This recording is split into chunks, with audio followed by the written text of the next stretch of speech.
Berikutnya, faslun, fasal yang baru, fi ma'asil yad. Fi ma'asil yad. Menjelaskan tentang maksiat-maksiat tangan. Oh, ini tangan kita belum bahas. Maksiat hati sudah, lisan sudah, telinga sudah. Sekarang maksiat tangan. Mohon maaf tadi di awal kami menyampaikan tangan sudah. Karena mungkin kami sudah baca, dikira kami sudah dijelaskan, ternyata belum. Baik. Wa min ma'asil yadi, dan diantara kemaksiatan-kemaksiatan tangan, at-tatfifu fil kaili wal wazni wal dhara'i. Tatfif itu ngurangi walaupun sedikit. Dalam hal apa? Timbangan, ukuran,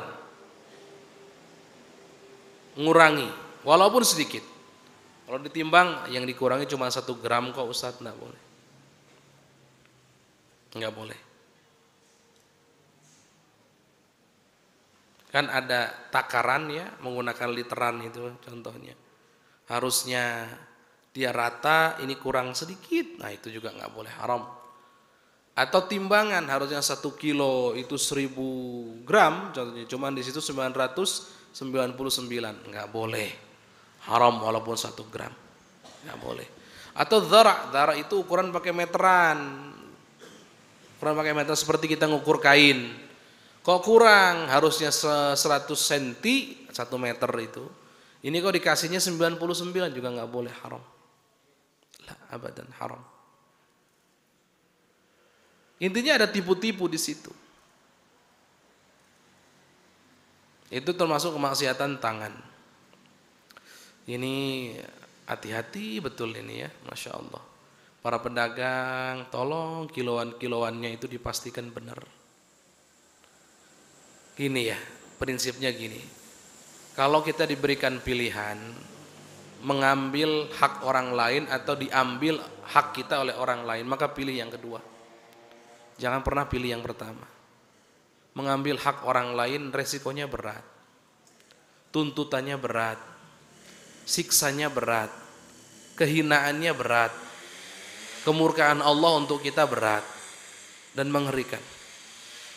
Tapi kalau hak kita diambil oleh orang lain, saat kita memaafkan adalah kebaikan, saat kita menuntut juga kebaikan untuk kita nanti. Karena ada hak kita di situ. Seandainya tidak ada pilihan, atau seandainya dihadapkan pada kita pilihan, kamu mau ngambil hak orang lain atau mau diambil haknya oleh orang lain, maka pilih yang kedua. Kan banyak ya kejadian orang yang ribut masalah batas tanah. Banyak. Menurut versi A, batasnya di sini. Menurut versi B, batasnya di sebelahnya. Jadi antara dua orang pemilik tanah ini berseteru. Maka bagaimana? Islah saja. Dalam hal islah lebih baik kita yang mengalah. Kenapa? Di saat ngalah, di situ ada banyak keutamaan. Satu, selamat kita dari ngambil hak orang lain yang berbahaya itu. Yang kedua, kalau diniatkan, udah saya meniatnya sedekah, ada pahalanya di hadapan Allah. Ketiga, memberantas nih cinta dunia dalam hati, diberantas dalam hati itu. Ini mengundang pertolongan Allah ini. Bisa jadi kita ngalahnya 1 meter contohnya, gara-gara rebutan batas ngalah kita 1 meter. Allah ganti untuk kita, selain pahala juga bisa diganti dengan hektaran. Makanya dalam hal awas, untuk urusan timbangan sama. Ragu nih pedagang, aduh ini gimana ya, anget belum, ini gimana ya, oh ini udah anget, anget gimana, kadang-kadang itu. Lebih baik kita yang ngelebihin deh. Insya Allah nggak bakal, bukan insya Allah, yakin tidak akan pernah ngurangi rezeki dan keberkahannya, enggak. Tapi kalau kita sudah jelas-jelas tahu bahwa harusnya begini, dikurangi dikit, mengira untung, enggak. Itu orang-orang begitu tuh yang bermain curang dalam timbangan itu seperti analoginya begini. Dia punya 1000 ekor domba yang gede-gede begitu. Harusnya 100 ekor domba itu dia keluarkan karena sudah menjadi haknya orang lain. Tapi dia sayang karena dia merasa, oh capek loh ngurus 1 ekor domba aja, capek nyarikan makannya, ininya, itunya, sampai segede gini kok harus saya keluarkan untuk orang lain, capek. Akhirnya apa yang terjadi? Dia tidak keluarkan itu, domba itu yang 10 itu, lihat, dia tidak keluarkan karena dia mengira domba yang 10 ini akan menguntungkan dia. Padahal sebetulnya itu serigala yang berbulu domba itu, yang 10 itu. Kalau dibiarkan campur dengan 90 domba yang dimiliki betul-betul hak milik, maka yang 10 tadi akan menghabiskan yang 90. Hati-hati. Persis begitu, namanya keberkahan dicabut tuh begitu. Gara-gara ada 1 gram contohnya hak orang lain di kita, menghabiskan keberkahan harta kita semuanya. Naudzubillah. Buat apa? 1 gram gak bakal kenyang dimakan, yang jelas punya kita habis. Mending kalau yang dihabiskan keberkahannya masih ada, walaupun itu juga celaka dan musibah. Ini ya sudah gak berkah, habis juga secara fisik hartanya, itu semua apa? Nah, ini yang harus hati-hati ya. Maka ngurangi timbangan itu bukan hanya kemaksiatan tangan, tapi musibah besar. Musibah itu sebab musibah betul itu, Masya Allah, sebab musibah betul itu. Makanya kalau kita perhatikan orang-orang zaman dulu, orang-orang soleh itu kalau jual beli, kami menyaksikan sendiri, ada penjual beras, harusnya rata, beliau lebihin sedikit. Ketika ditanya kenapa dilebihkan, jawabannya enggak apa-apa, ini mah anggaplah pemberian dari saya sedekah. Oh, luar biasa. Kalau sudah begitu jual beli mencari nafkahnya dapat pahala, sedekahnya juga dapat pahala. Ya Allah, indah semuanya. Jadi gitu ya. Baik. Wassariqatu, termasuk kemaksiatan tangan adalah mencuri. Ini dosa besar mencuri ini ya. Wa yuhaddu, dan terkena hukuman had. Hukuman had, had itu hukuman tertentu dalam syariat. In saraqa ma yusawi rub'a dinar min hirzihi, kalau dia mencuri yang sesuatu yang nilainya sama dengan 1/4 dinar min hirzihi, dari tempat penyimpanannya.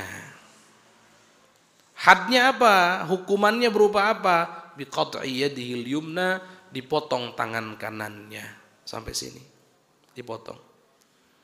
Tsumma in ada, kalau dia kembali mencuri lagi, yang dipotong kaki kirinya. Kalau ngulangi lagi, tsumma yaduhul yusra, tangan kirinya.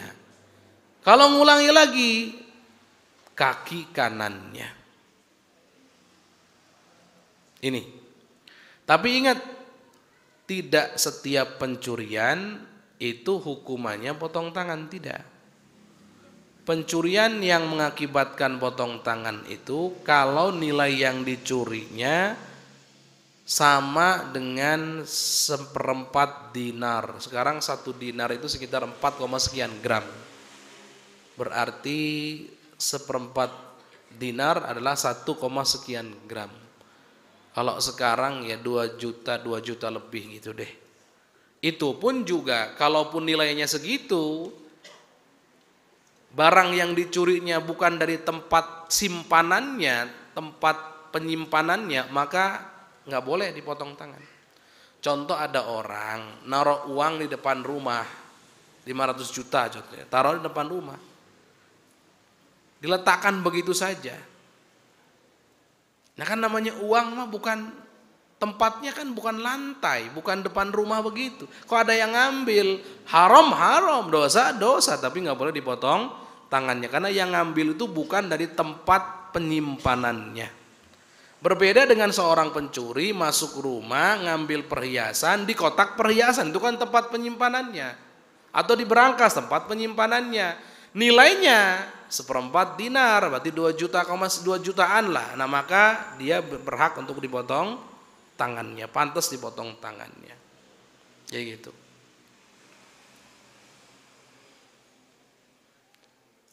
ini pencuri biasa ya. Gimana kalau dengan koruptor itu ya, yang triliunan itu, waduh, itu yang dipotong apanya lagi itu? Habis semua itu. Masya Allah. Kalau ini syariat diterapkan, insya Allah pencurian hilang. Kalau syariat ini diterapkan, pencurian, karena orang mau nyuri itu mikir, curi hilang tangan loh ya.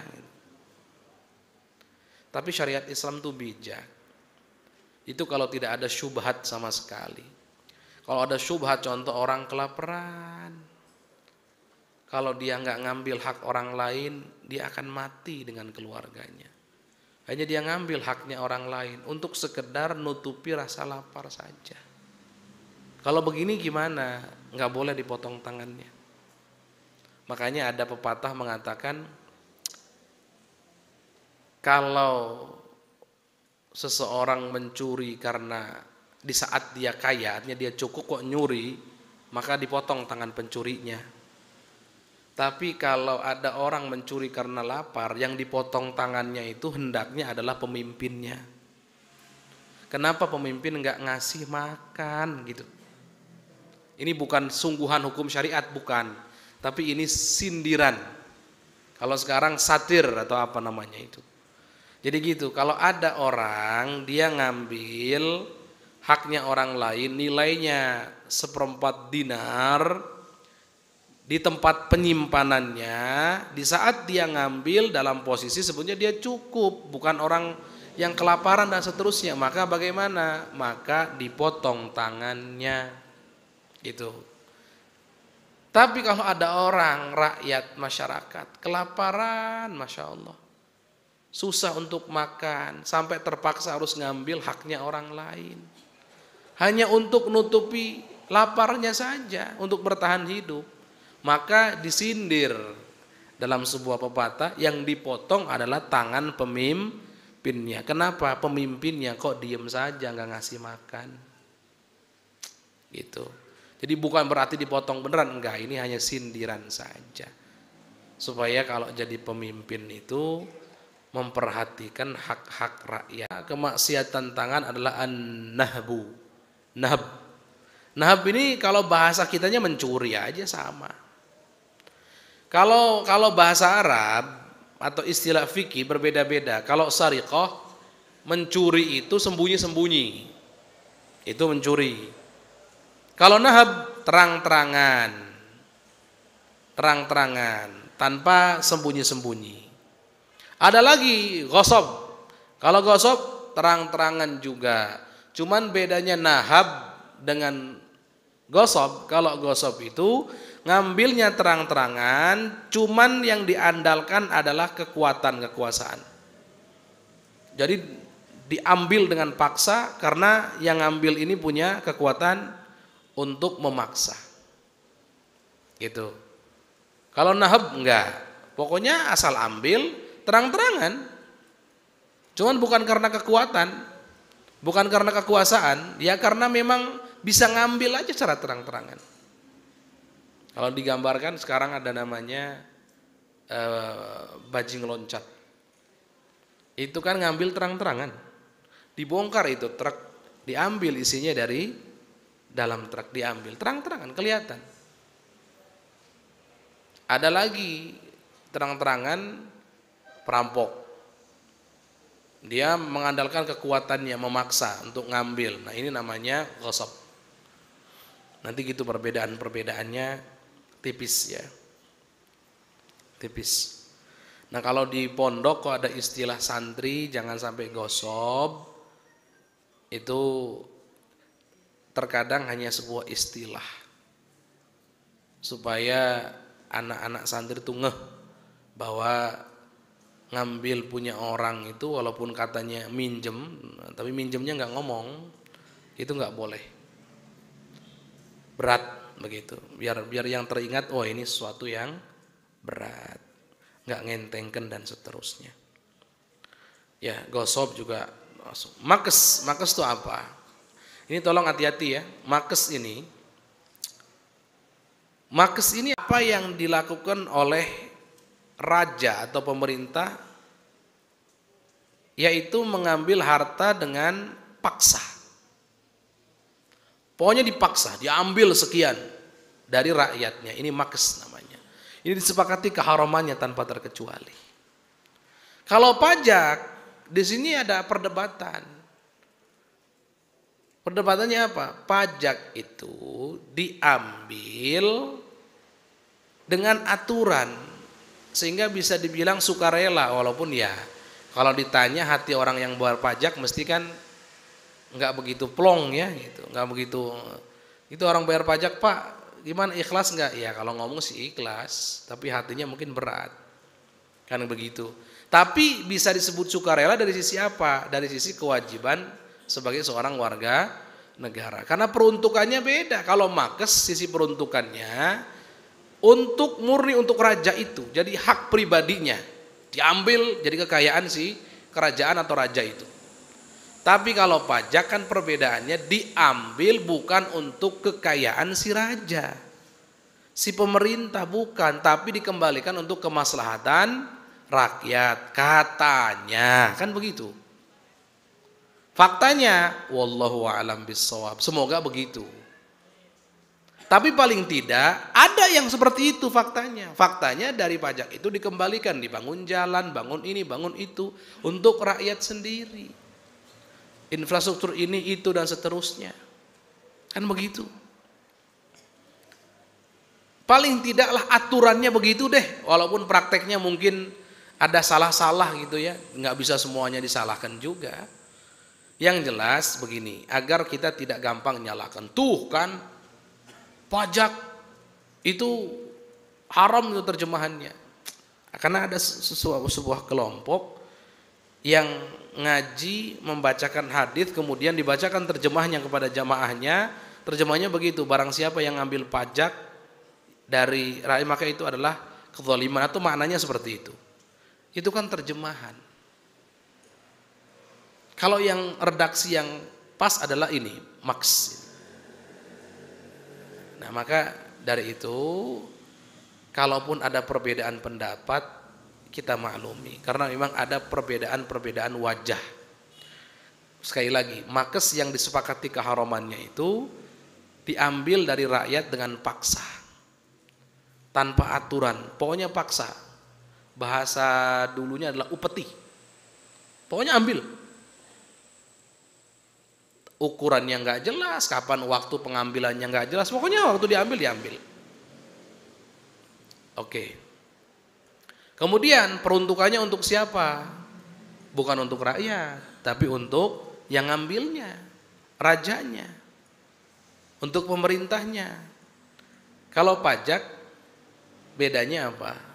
Tidak bisa disebut paksaan secara murni begitu, dan peruntukannya juga dikembalikan kepada rakyat, minimal aturannya begitu deh gitu, sehingga ada celah untuk tidak gampang-gampang menyalahkan, mengharamkan dan seterusnya, gitu ya, dan seterusnya.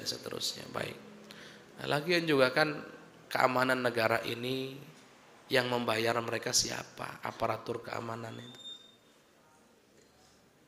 dan seterusnya, infrastruktur dan seterusnya itu. Ya jadi itulah. Walaupun ada perdebatan antara ulama wajib bayar atau boleh bayar saja. Ada perdebatan nanti. Pajak itu wajib bayar atau boleh bayar? Ada yang mengatakan wajib bayar, ada yang mengatakan boleh tidak sampai derajat haram. Baik. Wal ghululu, dan juga ghulul. Ghulul itu juga haram. Ghulul itu apa sih? Ghulul itu makna aslinya adalah mengambil sesuatu dari harta rampasan perang yang belum selesai dibagi. Jadi ada harta rampasan perang belum selesai dibagi sudah diambil duluan, itu ghulul namanya. Tapi kalau kita perluas maknanya, berarti mengambil sesuatu yang kita ada bagiannya di situ, tapi sebelum dibagi udah ngambil duluan gitu. Itu ghulul itu. Dan itu tidak diperbolehkan. Intinya begini, Kalau kita punya bagian, jangan pernah ngambil bagian kita sebelum selesai dibagi. Itu aja sudah.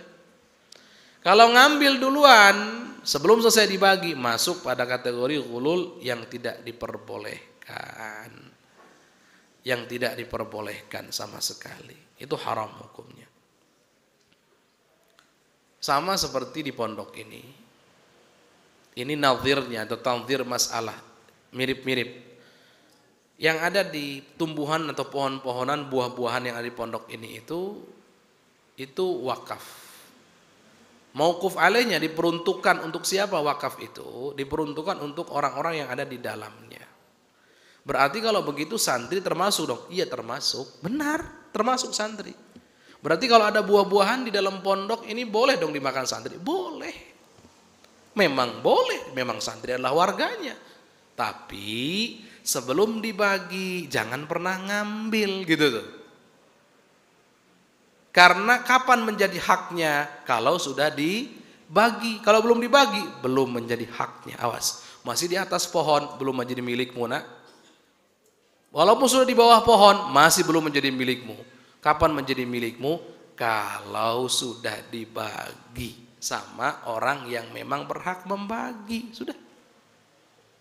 Maka jangan ada alasan, ya kan ini kan saya termasuk orang yang berhak. Masya Allah. Sama contohnya ada bantuan dari pemerintah, raskin atau apa. Kalau bukan bagiannya jangan diambil. Belum dibagi sudah ngambil duluan. Alasannya kan saya juga orang miskin. Allahu Akbar. Kalau bagian begitu Masya Allah. Apalagi bukan bagiannya, dia orang kaya, kebetulan lurahnya salah catat. Haji Ibrahim, orang kaya, mobilnya banyak, sawahnya banyak, uangnya banyak, dapat bantuan untuk siapa? Fakir miskin. Diambil kata Haji Ibrahim, mumpung alhamdulillah katanya. Ini rizki, bukan rizki itu. Itu jatah orang lain itu. Dosa kalau diambil, dosa. Karena jelas peruntukannya untuk fakir miskin. Sama seperti zakat. Zakat untuk 8 golongan. Di antaranya dan paling utama adalah fakir miskin. Kalau bukan fakir miskin, kalau dikasih uang zakat, tolak dong. Jangan. Ini contoh. Jadi kalau belum menjadi, tidak menjadi haknya, jangan diambil. Khawatir masuk kepada makna ghulul ini. Keharamannya jelas, tapi makna ghulul ini. Jadi di sini ya. Awas, ini terjadi di masyarakat.